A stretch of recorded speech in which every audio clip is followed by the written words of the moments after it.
নমস্কার বন্ধুরা, চলে এলাম আবারও নতুন একটা ব্লগ নিয়ে। দেখো, ট্রেনে উঠে পড়েছি। ভোর ভোর বেরিয়ে পড়লাম বাড়ি থেকে রেডি হয়ে ট্রেন ধরার উদ্দেশ্যে। তারপর টিকিট কেটে ট্রেন ধরে ফেললাম দিদিভাই আর আমরা দুজনে যাচ্ছি নৈহাটি বড় মা দর্শনে। দেখো বাইরেটা কি কুয়াশা না, এদিকে গরম, এদিকে ভোরবেলা কুয়াশা, ওয়েদারটা খুব খারাপ। তারপর দেখো আমরা নৈহাটিতে কিন্তু নেমে গেছি। নৈহাটি নেমে ব্রিজ ক্রস করে টোটো ধরে ওখান থেকে পৌঁছে গেলাম বড়মার মন্দিরের সামনে। বাবা, সে কি বিশাল লাইন! এত লাইন দেখে ভাবলাম কি জানি কখন না পুজো হবে, সারাদিন দাঁড়িয়ে থাকতে হবে। তারপর অন্যদিন মন্দির খোলে 8টার সময়, কিন্তু যেহেতু আজ আমাবস্যা সেহেতু কিন্তু 7টার আগেই মন্দির খুলে দিয়েছিল এত ভক্তদের সমাগম দেখে। তারপর দেখো, আমি লাইনটা তোমাদের সঙ্গে একটু শেয়ার করছিলাম। মায়ের মন্দির থেকে লাইনটা কত দূর। এখানে সবাই দণ্ডি খাচ্ছিল, খেটে মায়ের কাছে মনস্কামনা জানিয়ে পুজো দিচ্ছিল।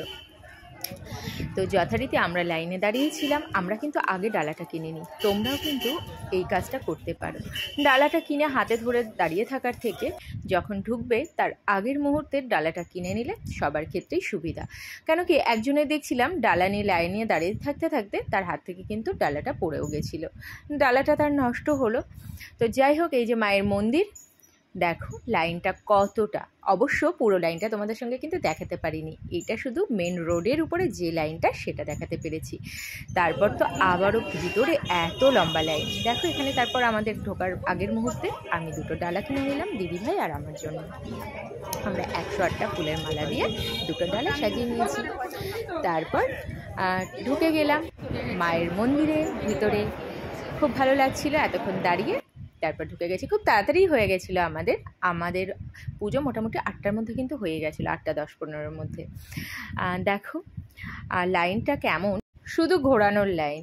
যাই হোক, পুরোটাই এভাবে ঘুরে ঘুরে অবশেষে কিন্তু মায়ের দর্শন মিলল।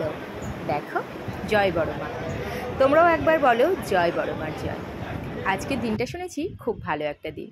তো আজকের দিনে বড় মাকে দর্শন করতে পেরে খুব ভালো লাগছিল। ভোর ভোর মায়ের দর্শন করে মাকে পুজো দিয়ে মনটা যেন আলাদা একটা শান্তি অনুভব হচ্ছিল।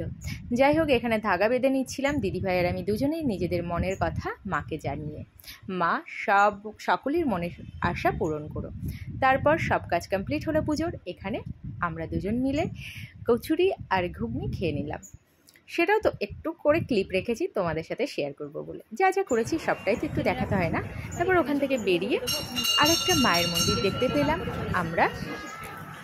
তারপর এই মায়ের মন্দিরও একটু দর্শন করে নিলাম। খুব ভালো লাগছিল, কিন্তু মনে হচ্ছিল আলাদা একটা সুন্দর সকাল। কিন্তু দেখো, আমাদের তো আগে আগে পুজো হয়ে গেছে, কিন্তু যারা এই বিশাল লাইনে দাঁড়িয়ে আছে কত পিছনে, এটা মেন রোড থেকে ভিতর দিকে ঢুকে স্বপ্নবিথি পার্কের ভিতর, পার্ক ছাড়িয়ে আরও লম্বা লাইন, গঙ্গার ঘাট ছাড়িয়ে না জানি কত দূর। তো আমরা সেই লাইনের শেষ পাইনি, যার জন্য পুরোটা দেখাতে পারিনি, কিন্তু যতটা পেরেছি ততটা দেখাচ্ছি। তো এই যে আমার ভীষণ পরিমাণে মাথা ব্যথা করছিল, দিদিভাই কিন্তু আমার মাথাটা বললো একটু তোর মাথাটা ম্যাসাজ করে দিই। মাথাটা দিদিভাই ম্যাসাজ করে দিচ্ছিল, খুব ভালো লাগছিল, ভীষণ শান্তি লাগছিল। তারপর দিদিভাই আমার মাথা ম্যাসাজ করে দিল। তারপর আমরা দুজনে বসে বেশ কিছুটা সময় গঙ্গার পাড়ে দুজনে মিলে সময় কাটালাম। তারপর রিক্সা ধরে বাড়ি ফেরার উদ্দেশ্যে রওনা দিলাম দিদিভাই আর আমি। তারপর যথারীতি চলে আসলাম স্টেশনে ট্রেন ধরার অপেক্ষায়। দুজনের শরীরটা একটু খারাপ লাগছিল। দিদিভাইয়ের শরীরটা সত্যি একটু বেশি খারাপ ছিল, আর আমার তেমনি মাথা যন্ত্রণা।